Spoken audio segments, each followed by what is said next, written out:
Hello students, how are you all? This is Anup sir, your English teacher.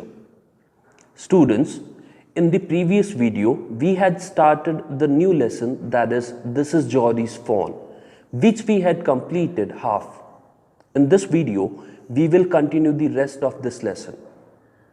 The lesson This is Jody's Fawn by Marjorie Kennan Rawlings revolves around the fawn whose mother was killed to use its liver and heart to extract poison out of Jody's father, that is Penny, and save his life after a snake bite.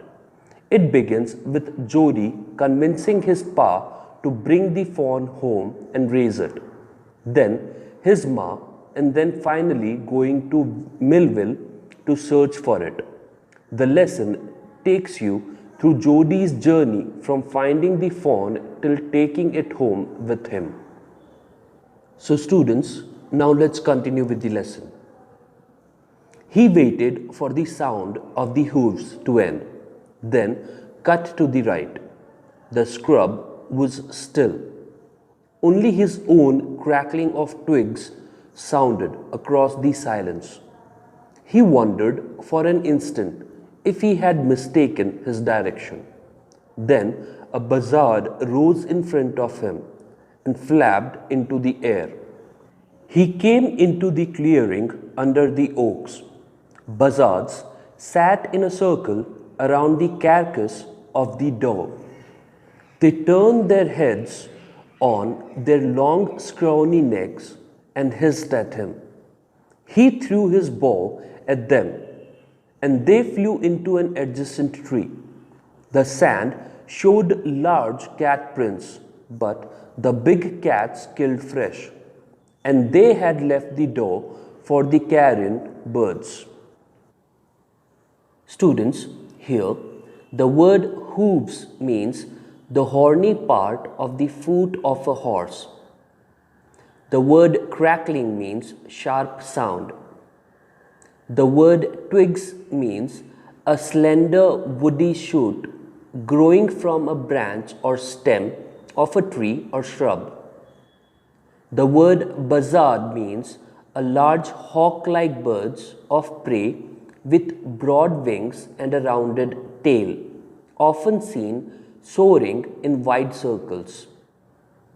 The word flapped means of a bird move its wings up and down when flying or preparing to fly, flutter. The word scrawny means thin and bony. The word hissed means make a sharp sibilant sound as of the letter S. Adjacent, nearby, and the word boat means a main branch of a tree. So students, Jody was waiting for the sound of the horse foot to fade away. That means he was waiting for Millville to go far away from him. Then he took the right.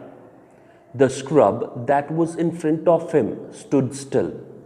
Only the sound of a few twigs could be heard in the silence. Jody doubted for a second if he had mistaken his direction. A large bird, like a vulture, appeared in front of him and fluttered into the air. He came to the abundant clearing from under the oaks. All those birds sat in a circle around the dove that laid dead. They looked at him.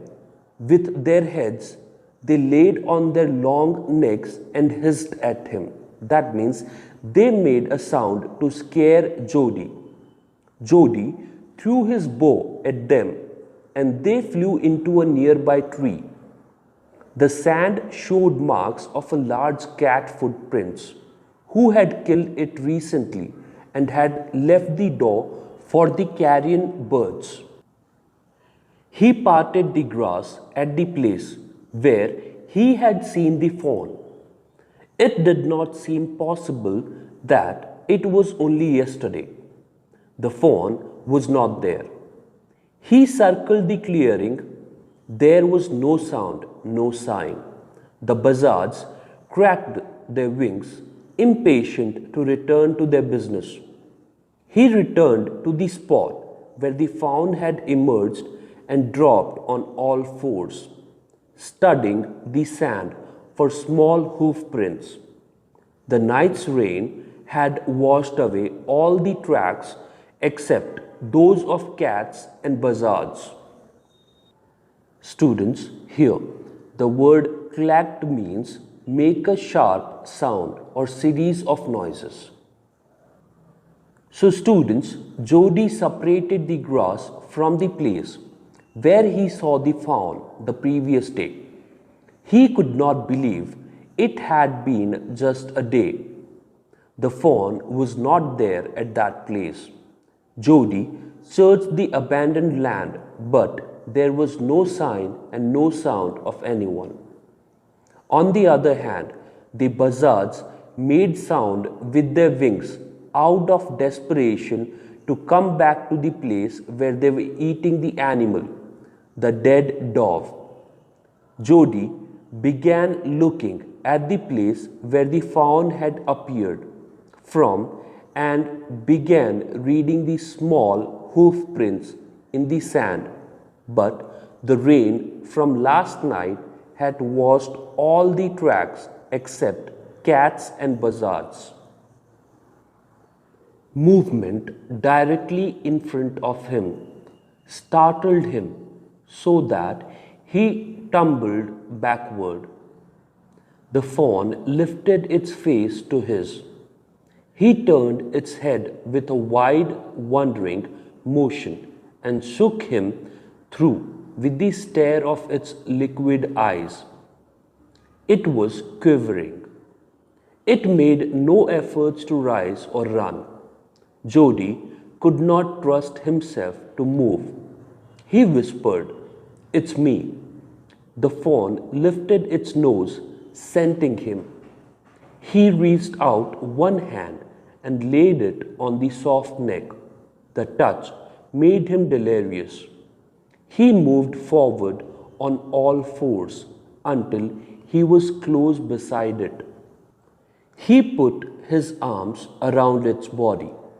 A light convulsion passed over it, but it did not stir. Students, here the word startled means feeling or showing sudden shock or alarm. The word tumbled means having fallen or collapsed. The word quivering means trembling or shaking with a slight rapid motion. The word delirious means here extremely excited. The word convulsion means shiver.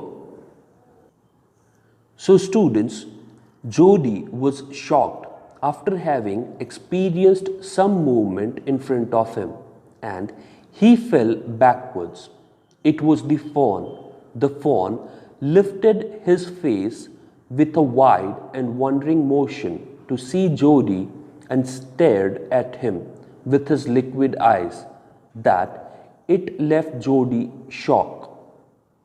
The fawn was shaking with a slight rapid motion. The fawn sat still and made no efforts to run. On the other side, Jody could not move too, but he whispered lightly, "It's me." The fawn sniffed and smelled him. Jody reached out with his one hand and laid it on his soft neck.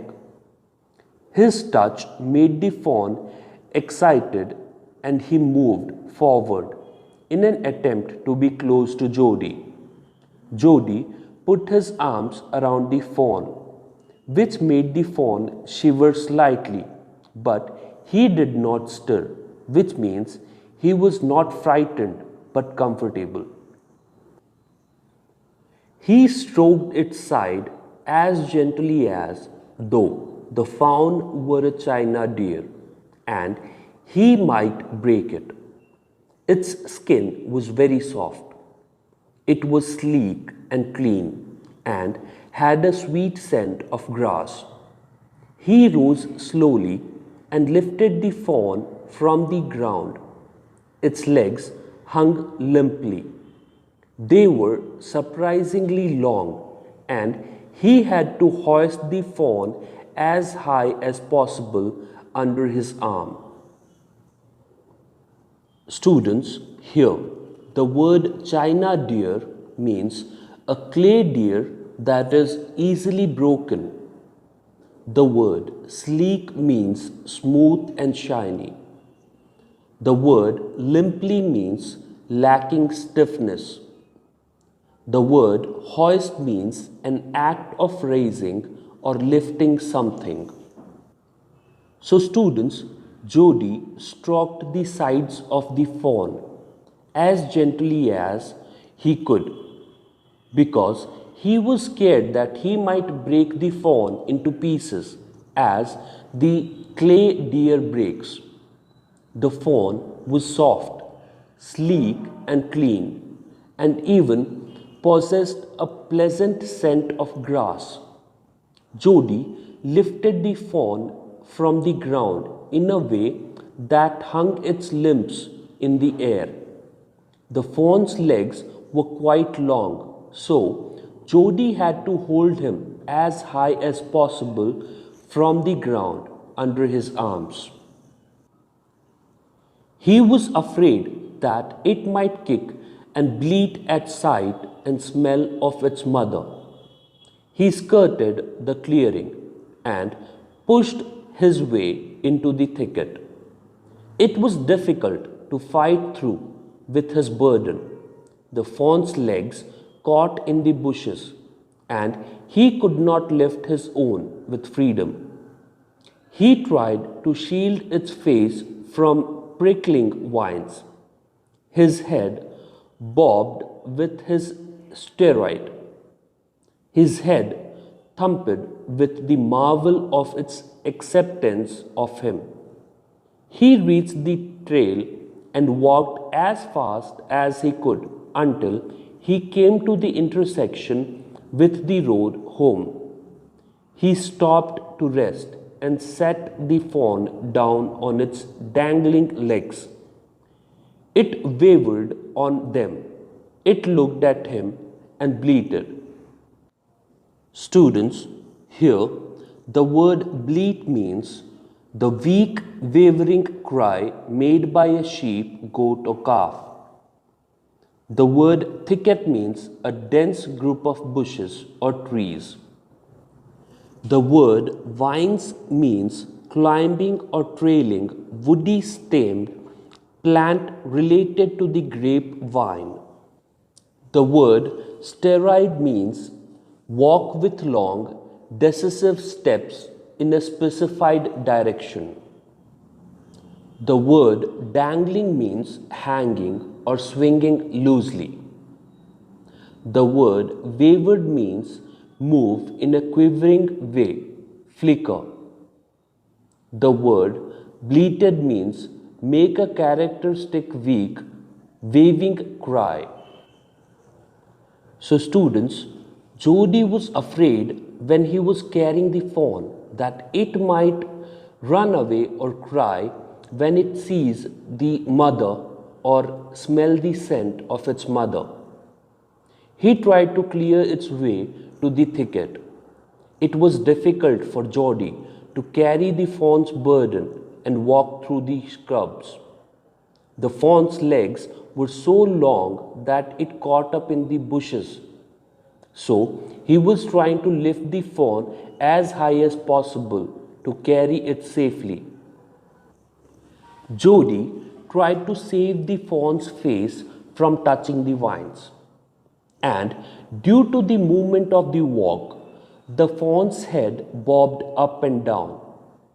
As Jody reached the trails, he tried to walk as fast as possible to reach the intersection of the road to his home. When Jody reached at the intersection, he stopped there to rest and set the fawn down. When it set the fawn down to rest, the fawn looked at Jody with a cry.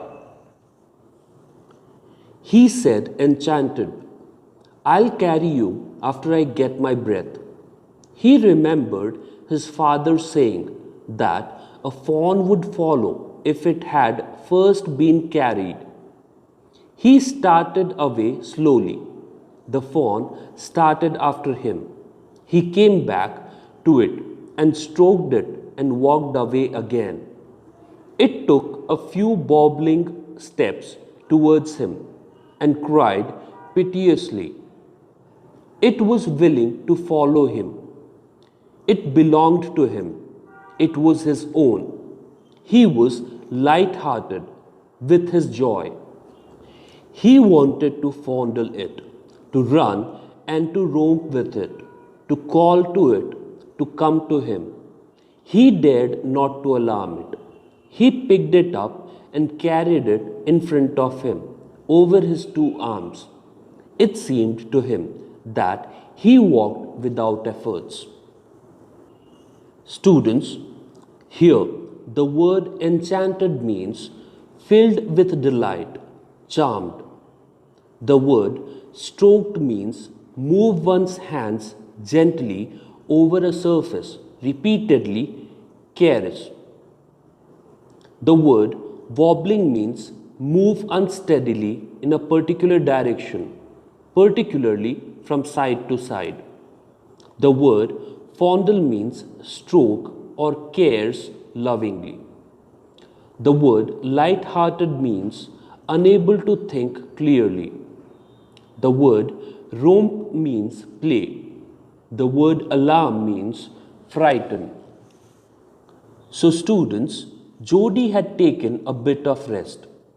Jody recollected that his father had told him that a fawn will follow you once you have carried it. Jody started walking at a slow pace and the fawn looked at him. Jody came back again to caress it and went forward again. This time the fawn took a few weak steps in Jody's direction as he cried, although wobbling. Jody was overjoyed by the fact that it was willing to go with him, which made the fawn his own. He was so overjoyed that he could not even think properly and clearly. At that moment, Jody wanted to caress it with all his desire, play with it, and call it forward, but Jody did not want it to frighten the fawn. Then he picked the fawn again in his arms and walked effortlessly, or at least that is what he thought. His arms began to ache, and he was forced to stop again. When he walked on, the fawn followed him at once. He allowed it to walk a little distance, then picked it up again. The distance home was nothing. He could have walked all day and into the night, carrying it and watching it follow. He was wet with sweat, but a little breeze blew through the June morning, cooling him. The sky was as clear as spring water in a blue china cup. He came to the clearing. It was fresh and green after the night's rain. He fumbled with the latch and was finally obliged to set down the fawn to manage it. Then he had an idea. He would walk into the house, into Penny's bedroom, with the fawn walking behind him. But at the steps, the fawn blaked and refused to climb them. He picked it up and went to his father. Penny lay with closed eyes. Students, here, the word blaked means was unwilling. So students, Jody stopped unwillingly as his arms had started aching. The fawn followed him as he walked again. Jody would only allow the fawn to walk a few steps and then pick it up again. Home was almost near. Jody could not have picked it up and watched it follow all day, but he was tired and sweating. A light breeze helped him dry his sweat on that June morning. The sky was so clear that it had been compared to spring water in a blue china cup. He reached the clearing at last, which was green and fresh after the showering last night. He was a bit difficult for him to open the latch of the house, but he could do it once he had set the fawn down. At first, he thought of making the fawn follow directly into Penny's room and surprise him, but the fawn refused to climb the steps, so Jody had to pick him up to his father's bedroom. His dad was resting with his closed eyes. Jody called, "Pa, look." Penny turned his head. Jody stood beside him. The fawn clutched hard against him. It seemed to Penny that the boy's eyes were as bright as the fawn's. He said, "I am glad you found him." Students, here the word clutched means to grasp something tightly. So, students, Jody woke his father up and stood beside as Penny turned his head towards him. The fawn grasped him firmly. Penny could see Jody's eyes as bright as the fawn's. Penny expressed his happiness over Jody having been able to find the fawn and bringing him home. Jody then went to the kitchen. The fawn wobbled after him. A pan of morning's milk stood in the kitchen safe. The cream had risen on it. He skimmed the cream into a jug. He poured milk into a small gourd. He held it out to the fawn. It buttered it suddenly, smelling the milk. He saved it precariously from spilling over the floor. It could make nothing of the milk in the gourd. So, students, Jody went straight to the kitchen, and the fawn followed him with his weak steps. In the kitchen, a pan filled with morning's milk was kept reserved, but cream had formed on it. He skimmed the cream into a jug while he poured the milk in a utensil made of small gourd. The fawn sniffed the milk as Jody saved the milk from being spilled. The fawn could not drink the milk out of the gourd. He dipped his finger in the milk and thrust them into the fawn's soft, wet mouth. It sucked greedily. When he withdrew them, it bleated frantically and butted him. He dipped his fingers again, and as the fawn sucked, he lowered them slowly into the milk. The fawn blew and sucked and snored. It stamped its small hoofs impatiently. As long as he held his fingers below the level of the milk, the fawn was content. It closed its eyes dreamingly. It was ecstasy to feel its tongue against his hand. Its small tail flicked back and front. The last of the milk vanished in a swirl of foam and gurgling. Students, here the word frantically means in a hurried, excited, or disorganized manner. The word butted means hit something with his head or horns. The word ecstasy means an overwhelming feeling of great happiness or joyful excitement. The word gurgling means making or characterized by a hollow bubbling sound. So, students, as Jody dipped his fingers in the milk and put them in its soft, wet mouth instantly, which the fawn sucked greedily. He was hungry, which is why when Jody took his fingers out of its mouth, it cried and hit him with its head.